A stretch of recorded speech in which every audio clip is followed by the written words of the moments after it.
Greetings! It is I, Tentus Naravan Dracovin, Lord and Emperor of the Dracovin Empire, and welcome. It is time to continue our talk of BESM, Big Eyes, Small Mouth.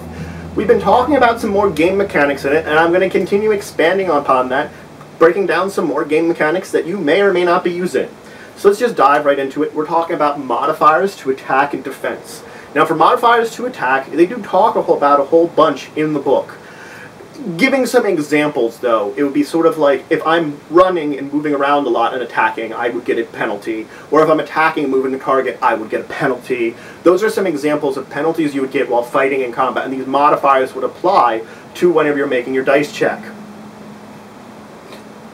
They're going to be extremely situational, so you're going to look at each time you're attacking, is there anything modifying it? The same can be said for defense. Defense, it doesn't happen as much, but things like if you're using some kind of shield to block your way, or if you're trying to use yourself to block and guard someone else, that might cause modifiers to your check. Now it does give rules you can use a special attribute as defense. This, for example, this would be, I'm using my teleport ability to teleport out of the way of someone attacking me defensively. You can do that. They give the basic rules for that and how you can use it, what it would mean to be using that. So you have to think creatively. You could use some of your powers, your attributes and powers, to defend yourself in ways that, you know, if you're coming up with creative ways, your game master is not going to punish you for that. And he's going to allow you to defend yourself in some ways that you might not be able to dodge out of the way, but maybe I can teleport out of the way.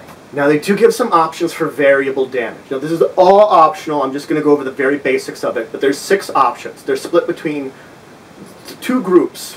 One group is modifying your damage multiplier, the other is modifying your final damage. So one's before you multiply, one's after you've multiplied everything out. Now these 3 I'm going to mention are the same for both of them. So it's like there's 2 subsets of each the same 3. One of them is the margin of success you got. So there's a margin of success in the you could use it to affect your multiplier. You could use that margin of success to affect your total damage.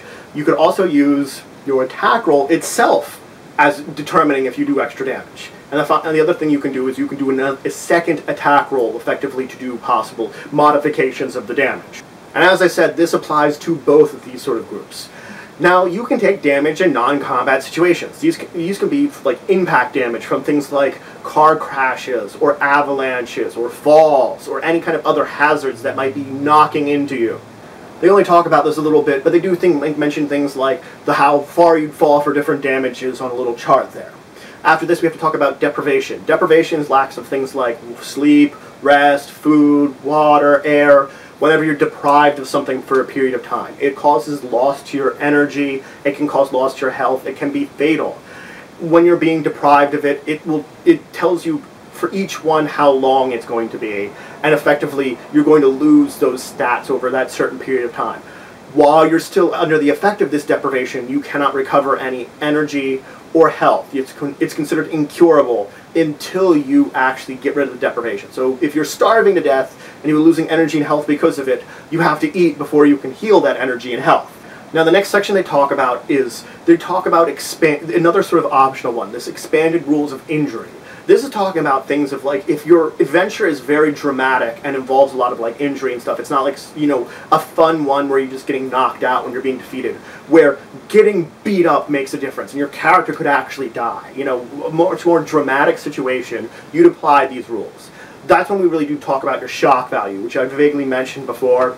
Your shock value, if you suffer an attack that affects your shock value, you could be very well stunned, or you could even be knocked out if it's really powerfully like affecting you. It's going to baseline. It's going to stun you. It's possible of knocking out. The thing is also they do give rules for just trying to knock someone out if that's what you're aiming for.